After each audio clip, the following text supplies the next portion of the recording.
அலமஞ்ச Angkor ஆளரியாய் அவுணன் பொங்கவாகம் வள்ளுகிறாள் போழ்ந்த புனிதனிடம் பைங்கணானைக் கொம்பு கொண்டு பத்திமையால் அடிக்கீழ் செங்கனாளி இட்டிரஞ்சும் சிங்கவேள் குன்றமே.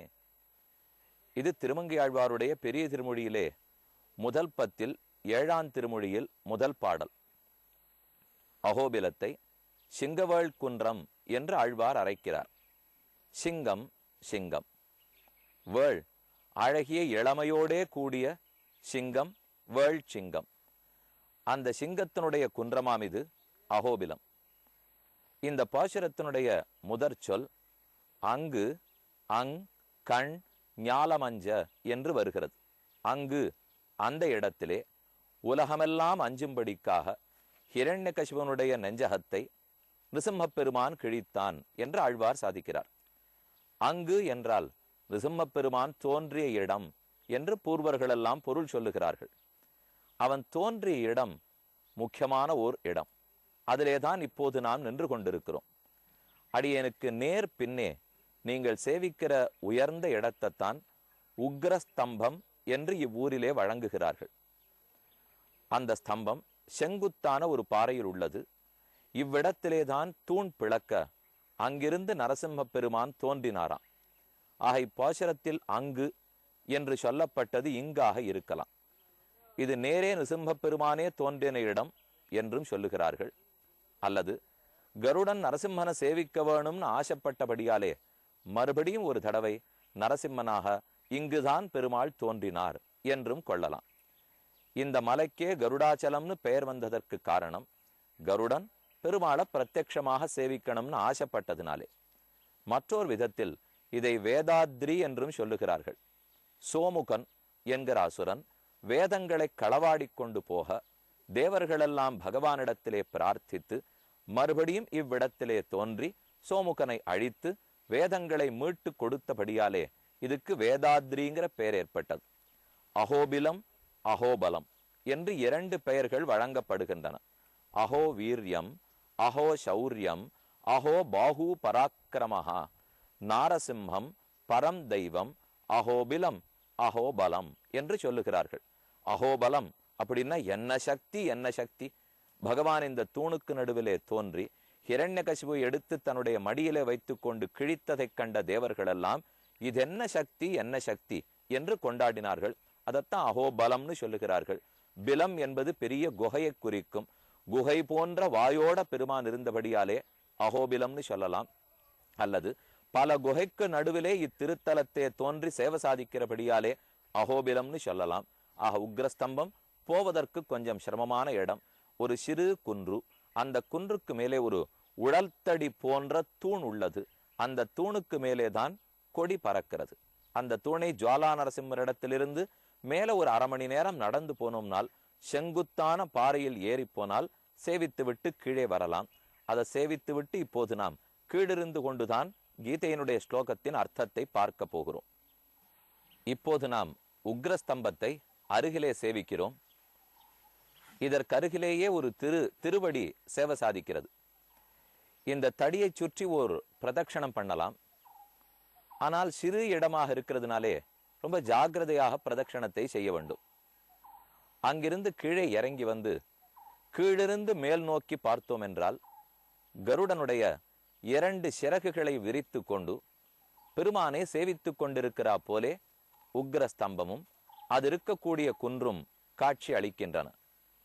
இனி திருமங்கையாழ்வார் பாடின பாசுரத்தின் அர்த்தத்தை பார்க்கலாம். அங்கண் ஞாலம் அஞ்ச, அன்று அங்கு ஹிரண்யகசிபுனுடைய அரண்மனையிலேன்னு ஆழ்வார் சாதிக்கிறார்.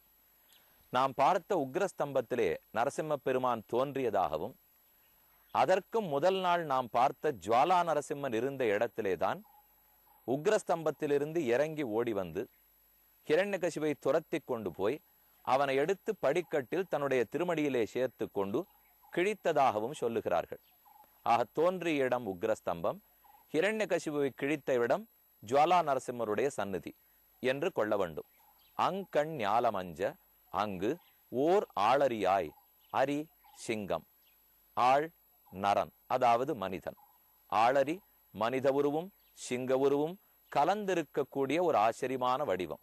அங்கோர் ஆளரியாய் அவுணன் பொங்க, அவுணன் நிருசிம்மப் பெருமானை எதிர்த்து வர, ஹிரண்யகசிபு பொங்கி எழுந்து எதிர்த்து வர, ஆகம் வள்ளுகிறால் போழ்ந்த புனிதனிடம், அந்த ஹிரண்யகசிபுனுடைய நெஞ்சத்தை கூறிய உகிர், கூறிய நகத்தாலே கிழித்துகந்த நரசிம்ம பெருமான் வர்த்திக்க கூடிய இடம் இது.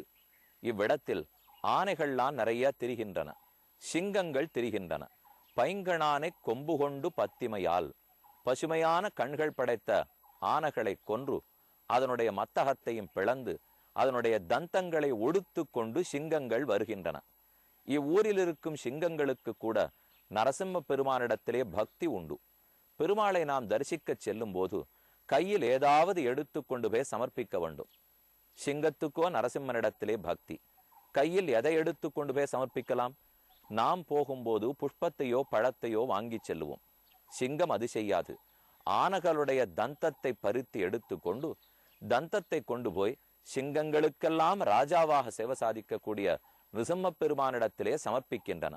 பைங்கணானை கொம்பு கொண்டு பத்திமையால் அடிக்கீழ், நரசிம்ம பெருமானுடைய திருவடிகளுக்கு கீழே அடிக்கீழ் செங்கனாளி இட்டு இறைஞ்சும் சிங்கவேள் குன்றமே.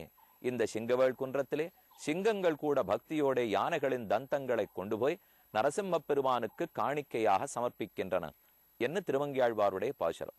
அந்த இடத்தை தான் இப்போது நாம் சேவித்து கொண்டோம். போவதற்கும் வருவதற்கும் சிரமந்தான். என திருமங்கியாழ்வாரே பாசுரத்தில் தெய்வமல்லால் செல்ல ஒண்ணா சிங்கவேள் குன்றமே என்றும், தினைத்தனையும் செல்ல ஒண்ணா சிங்கவேள் குன்றமே, ஒரு துளி கூட போக முடியாத அகோபலம் என்று சொல்லுகிறார். தெய்வங்கள் கூட உள்ளுக்குள்ள போய் சேவிக்க முடியாத அகோபிலம் என்று சொல்லுகிறார். அப்பேற்பட்ட அகோபிலத்திலே இன்று பல வசதிகளும் செய்யப்பட்டு அடியார்கள் போய் சேவிக்கும்படியாக ஸ்ரீமத் பரமஹம்சேத்யாதி அழகிசிங்கர் ஜிஎஸ் சுவாமி ஏற்பாடு செய்து வைத்துள்ளார். அதனால எல்லாரும் வந்து இப்போது தாராளமாக சேவிக்கலாம். திருமங்கியாழ்வாருடைய பாசுரத்தை கண்டு பயந்து வர முடியாதோன்னு ஆறும் நினைச்சுட வேண்டாம். இந்த முன்னுரையோட இப்போது நாம் கீதை 7வது அத்தியாயத்தினுடைய 22வது ஸ்லோகார்த்தத்தை பார்க்கலாம். உலகத்தில் பல்வேறு வகைப்பட்ட மக்கள் இருப்பார்கள். அவரவர்களுக்கு ஆசை வேறு, விருப்பம் வேறு. எல்லாருக்கும் முக்தி, எல்லாருக்கும் வைகுண்டம், எல்லாருக்கும் கிருஷ்ண பக்தின்னு ஆகுமா? அது சில பேருக்கு வரலாம், பல பேருக்கு வராமல் இருக்கலாம். இந்த வராதவர்களை நான் அப்படியே விட்டுட்டேன்னு வச்சுக்கோ, எப்படியோ போகட்டும் அப்படின்னு விட்டுட்டா அவர்கள்லாம் நாஸ்திகர்களான போடுவார்கள். சாஸ்திரத்துல கொஞ்சம் கூட ருச்சி இல்லாமல் விசுவாசம் இல்லாமன்னா போடுவார்கள்.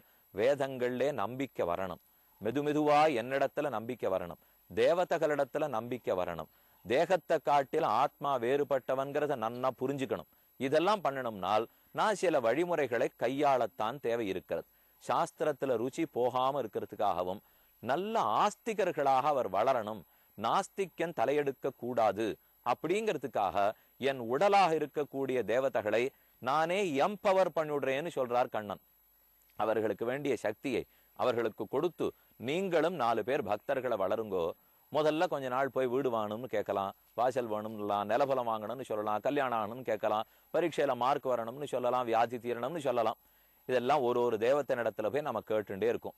மெதுமெதுவா நல்ல விஷயங்களை கேட்டு கேட்டு இந்தந்த தேவதைகளுக்கு உள்ளுக்குள்ள இருந்து அவர்களை கொடுப்பவர்களாக ஆக்கிறதே கண்ணன் தான். அவர் நீங்காத நீண்ட உயர்ந்த பலத்தை கொடுப்பர். அதை விட்டுட்டு நான் ஏன் இங்க இருக்கேன்னு நமக்கே தோன்றதுக்கு ஆரம்பிக்கும் இல்லையோ. ஆனா அது தோன்ற வரைக்கும் எதையானு யாரையானு வச்சு நம்மள பகவான் சமாதப்படுத்தித்தான் ஆகணும். அதற்குத்தான் பல தேவதைகளையும் ஏற்படுத்தி வைத்துள்ளான். ஆனால் அந்தந்த தேவதைகளுக்கு கொடுக்கறதுக்குரிய சக்தி கிடையாது. நான் உள்ள இருக்கிறதுனாலதான் அவர்கள் சக்தி பெறுகிறார்கள் என்று 22வது ஸ்லோகத்தாலே சாதிக்கிறார்.